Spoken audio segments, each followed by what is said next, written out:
Once the dough is set aside to rise, I use the time to mix the sauce and prep the toppings. I start with a standard jar of Ragu pizza sauce. It comes in a green lid. This is my base. I take a couple of spoonfuls out of it at first to make room to add other things.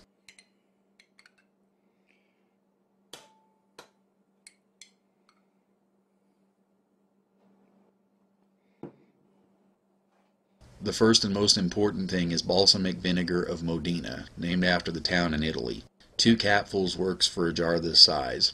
This particular type of vinegar has a distinct sweet taste and it's not too expensive, but it's a must for its distinct flavor qualities in sauce. I'm told you can get the real stuff closer to Italy and it's upwards of $100 a bottle for a teeny little perfume-sized bottle. If you get to use any, let me know how it was. If you're interested in a more spicy flavor instead of sweet, omit this.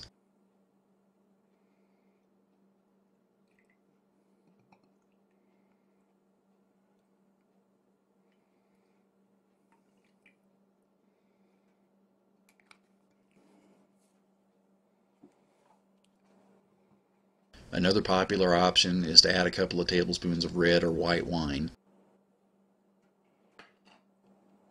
Then I put in 1 to 2 tablespoons of minced garlic. I have used fresh garlic minced in a hand press before, but it was pretty strong, a taste not everyone is going to go for.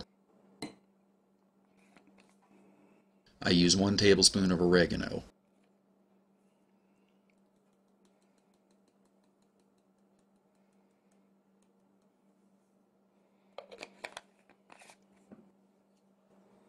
My final standard ingredient is smoke flavoring. 5 to 10 drops is sufficient.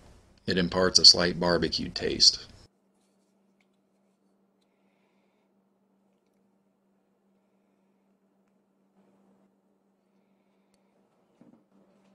I often add a half a teaspoon of onion powder and 1 teaspoon of dried cilantro.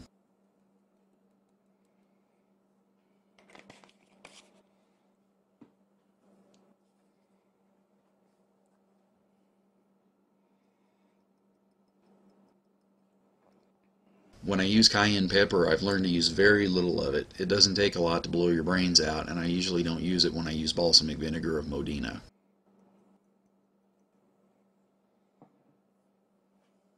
At this stage, I put the lid on the jar and shake the hell out of it.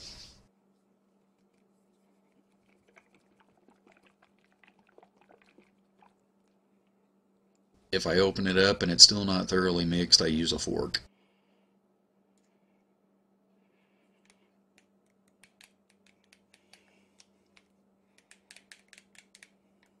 If you're interested in using a blender, you have some more options. You can toss in 1 okra pickle or a small dill pickle. Maybe try fresh cilantro or basil, maybe artichoke hearts. 1 jar this size will coat 2 pizzas, and we could normally call this mixture done. There is an optional final step, boiling out moisture content. If you want a really intense tomato flavor to the pizza, boil the sauce in a pan until it's half the amount you started with and about the consistency of cake icing, stirring with a wooden spatula regularly, then spreading on the pizza with a spatula. This will only give you enough for 1 pizza, but the flavor will be